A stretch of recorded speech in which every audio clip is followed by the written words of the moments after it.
अब हम अपने अगले एग्जाम्पल पर चलते हैं। इस एग्जाम्पल को मैंने पेज नंबर 8 से लिया है, हमारी बुक के पेज नंबर 8 से लिया है। तो सबसे पहले हम अभिकारक को जान लेते हैं, हाइड्रोजन प्लस ऑक्सीजन, और उत्पाद क्या है हमारे, जल यानी H2O। अब हम अभिकारक में उपस्थित तत्वों को लिख लेते हैं। हाइड्रोजन के अणुओं की संख्या कितनी है, 2, तो हम यहाँ पे 2 लिख देते हैं। अब जो ऑक्सीजन है इसकी अणुओं की संख्या कितनी है, ये भी 2 है, तो इसको भी हम यहाँ पे 2 लिख देते हैं। अब हम राइट साइड वाले यानी उत्पाद में उपस्थित तत्वों के अणुओं की संख्या को लिखते हैं।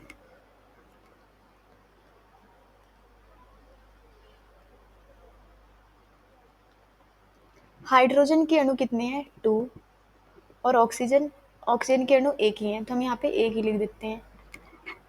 अब हम यहाँ पे देखेंगे जो लेफ्ट साइड में हाइड्रोजन के अणु है वो 2 है, और राइट साइड में भी हाइड्रोजन के अणु कितने हैं, ये भी 2 है, तो ये बराबर है।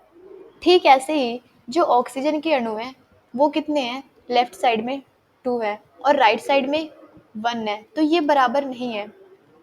तो चलिए पहले हम इन्हें संतुलित कर लेते हैं। यहाँ पे जो ऑक्सीजन के अणु हैं, यहाँ पे 2 है और यहाँ पे 1 है, तो इस 1 को 2 बनाने के लिए हम यहाँ पर 2 लगा देंगे, जिसकी वजह से जो ऑक्सीजन है वो 2 हो जाएगा, जो ऑक्सीजन के अणु हैं वो 2 हो जाएंगे। अब इस 2 को लगाने से जो हाइड्रोजन है इसकी अणुओं की संख्या 4 हो जाएगी, और लेफ्ट साइड में हाइड्रोजन के अणुओं की संख्या कितनी है, 2 है, तो इसे भी 4 बनाने के लिए हमें यहाँ पे 2 लगाना होगा। अब अब ये भी हाइड्रोजन के अणु 4 हो जाएंगे। अब यह है संतुलित रासायनिक समीकरण। अब हम अपने अगले एग्जाम्पल पर चलते हैं। इस एग्जाम्पल को भी मैंने पेज नंबर 8 से ही लिया है।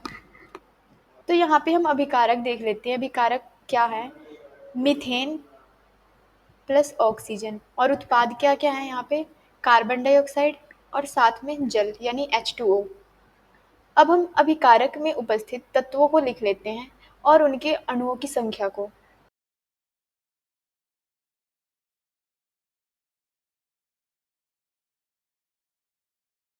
कार्बन के अणुओं की संख्या कितनी है, 1 है, तो हम यहाँ पे 1 लिखेंगे, और जो हाइड्रोजन के अणुओं की संख्या है वो कितनी है, 4, तो हम यहाँ पे 4 लिख लेते हैं। ठीक ऐसे ही अब हम ऑक्सीजन के अणुओं की संख्या को लिखेंगे, वो कितना है, 2, तो हम यहाँ पे 2 लिख लेते हैं। अब हम राइट साइड में उपस्थित तत्व और साथ ही उनके अणुओं की संख्या को लिख लेते हैं।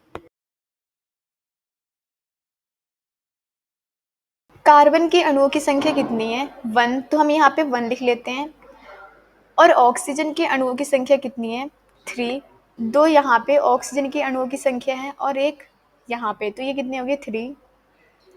अब हम हाइड्रोजन के अणुओं की संख्या को देखते हैं, वो कितना है, 2। अब यहाँ पे आप देख सकते हो कार्बन के अणुओं की संख्या लेफ्ट साइड में भी बराबर है और राइट साइड में, मतलब ये दोनों सेम ही हैं, यहाँ पे भी 1 है और यहाँ पे भी 1 है। लेकिन जो हाइड्रोजन के अणुओं की संख्या है वो लेफ्ट साइड में 4 है और राइट में 2 है, तो ये बराबर नहीं है, तो इसे हम संतुलित करेंगे।